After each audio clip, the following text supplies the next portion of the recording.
Live from downtown Detroit, Local 4 News at 6 starts now. You might be forgiven for thinking this was a general election instead of a midterm. That's right. There will be lots and lots of ballots to count as Michiganders have their say on elected offices, but also individual rights as well. We thank you for being with us for one of the most anticipated midterm elections in quite some time. Got about 2 hours left to vote. Polls close at 8 o'clock in southeast Michigan. If you are in line at 8 o'clock, however, you are good to go and will be allowed to vote. Here are some of the election day headlines from our area. High level of absentee voting likely to delay the results as election workers will take the needed time to count the more than 1.7 million absentee ballots already turned in. In-person turnout appears to be high based on what we've seen and what we've been hearing around Metro Detroit. The U.S. Department of Justice is monitoring polling places in 5 Michigan cities: Detroit, Southfield, Pontiac, Flint, as well as Grand Rapids. They're doing the same thing in 23 other states with the goal of ensuring compliance with federal voting rights laws. Now, we've been seeing long lines for voting and registering to vote on campus at the University of Michigan in Ann Arbor. Some students said they were waiting, we're hearing between 2 and 4 hours. Yeah, wow. Look at the line. Let's look at a polling place in Southfield. Experts believe Oakland County could be a key to some of the closer races. We'll be watching those returns very closely, too, for that reason. That we will. And as for the gubernatorial candidates, Governor Whitmer voted absentee. She made several stops today, including in Lansing and Detroit. Her challenger, Republican Tudor Dixon, voted in Norton Shores over on the west side of the state this morning, but she will end up in Grand Rapids tonight to watch the votes come in. Very busy counting ballots at Huntington Place in downtown Detroit. Help me, Hank. Hank Winchester has been on the lookout for any problems preventing people from exercising their right to vote. So, Hank, so far things have gone pretty smoothly, huh?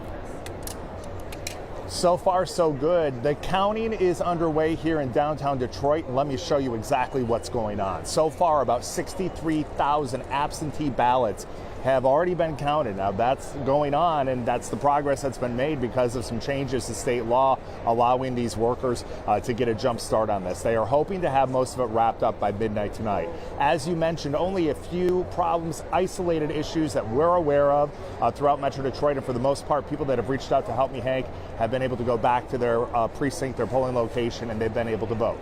Now, you may remember 2020, a very different look and atmosphere than where I am right now. In fact, we were downstairs during that presidential year, and you'll remember the big crowds, people representing both Democrats and Republicans, very angry, taking a close look at what was going on. So a shift was made. You can see things are very different, a much calmer scene, and here's why.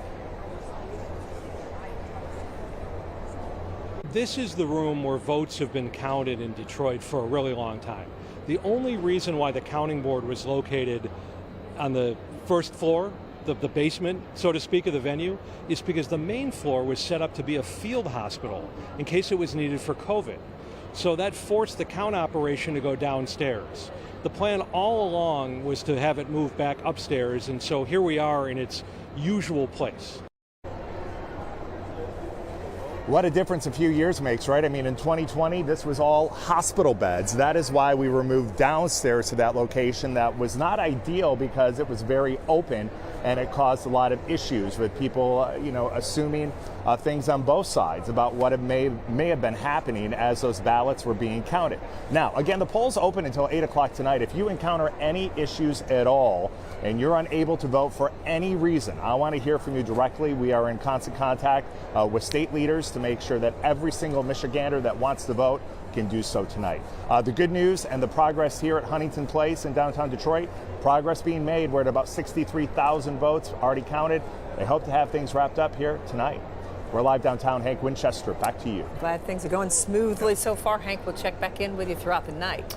Now, whether you are a college student voting for the first time or a senior citizen keeping a tradition intact, everyone has different reasons for making time to participate in this great tradition of voting. Priya Mann is live in Westland with more on what's motivating people. And Priya, we may be headed for a record turnout for a midterm election in Michigan.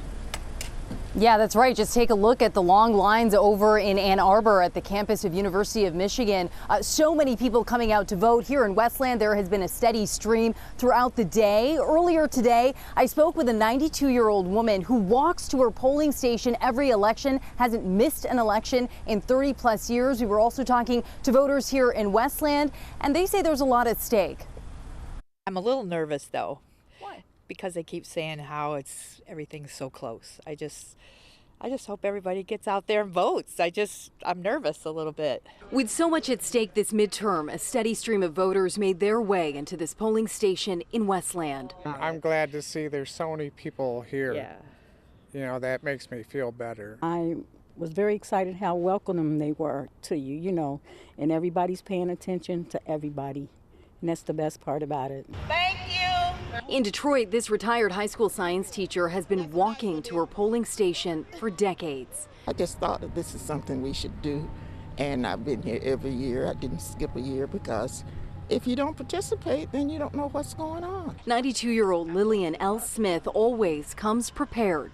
I had those flyers in front of me when I voted, and I was reading what it said about each one. Being an informed voter, top of mind for many. I already know who I'm voting for, and I feel good about it. So hopefully it turns out the way I expect. Yeah, that's what everybody is hoping for. Of course, polls will close at 8 o'clock. If you are in line before that cutoff, you will be able to vote. And of course, we will continue to follow all of these election results as they continue to come in. Reporting live from Westland, I'm Priya Mann. Local 4. Okay, Priya, and we'll check back in with you too as the night progresses. As we mentioned, results may take a while to come in, but no matter what, you can see where things stand at clickondetroit.com. You'll find up-to-the-minute results, and all of the major races are going to be right there on the homepage. Our coverage of the election just getting started. Christy McDonald and I will be hosting wall-to-wall coverage from 8 to 11 on Local 4 Plus tonight. We'll be joined by a panel of experts. We'll be checking in with local clerks to get a sense of how the count is going, and of course talking to our reporters all over Southeast Michigan. That's tonight at 8 on Local 4 Plus. In more news tonight, police are turning over new video in the deadly road rage shooting that took the life of an 18-year-old in East Point. It comes as a family of Ty Hale is demanding justice, upset that no charges were filed against a man who shot out his truck window at Hale. Our Jacqueline Francis is live in East Point tonight with a look at that new security footage that just came in. Jacqueline. Yeah, police just handed over this flash drive with new video evidence of that road rage incident. Now, before we show you that video, I want to set the scene here at the East Point Police Department, where the victim's family is holding a protest, calling out police, accusing them of conducting a sloppy investigation. We want the criminal investigation reopened. We want charges brought. Ty Hale's family isn't backing down in their fight for justice. 18-year-old Hale was shot and killed September 30th at the intersection of Stricker and David near 8 Mile. Police say Hale and the other driver argued, and the driver shot Hale, claiming self-defense. The Macomb County prosecutor decided not to charge the driver. The family now blaming that decision on what they say was a sloppy police investigation. There's evidence that hasn't been brought in. I feel like there's evidence being withheld for some reason. It's just nothing makes sense and adds up. Police defend the investigation, walking us through newly released security footage that shows where the incident began on 8 Mile. Although it's dark, detectives say this video shows Hale, who's riding a mini bike with no lights, hit the passenger door of the truck before taking off in the other direction. You then see the truck's driver continue into his East Point neighborhood while the passenger is on the phone with 911. Moments later, you see Hale circle back and follow the truck into the neighborhood. The next time we see them is on this doorbell camera where the shot is fired. The passenger in the car still on the phone with 911. Police say there's no evidence that refutes the driver's claim of self-defense, and short of that, they can't reopen the case. Please just support us. We're just trying to get justice for my son. Back here live, police say they've met and talked with the family multiple times and are more than willing to reopen the investigation as long as there's new evidence that comes forward warranting them to do so. Reporting live at the East Point Police Station, Jacqueline Francis, Local 4. More to come on this story. Jacqueline, we appreciate your reporting. Been a pretty nice day. No weather problems, and weather is always a factor on Election Day, isn't it? It's a really nice day today, actually. Let's get over to Kim Adams to look at the forecast. Well, if you like today, you'll really love the next couple of days because they're going to be even better. The election forecast, it's been a nice one. We continue to cool down, however, into the 40s as we head through 8 o'clock tonight. So if you do have to stand in line outside, you'll want to be prepared for a little chilly weather. But things are going to warm up. Right now, upper 40s just about everywhere you go, with the exception of Mount Clemens, which has just now dropped down to 44 degrees. Tomorrow, even better than today. Sunshine, a high about 10 degrees above normal for this time of year. And I want to give you a quick peek at this next 7 days as far as just the temperatures go, because it's a pretty dramatic drop from Friday 64 down to 43 for a high. This is a high, not a low, down to a high of only 39 for Sunday. So we'll talk about the forecast. Plus, much of Florida under a hurricane warning. We'll have that as well coming up.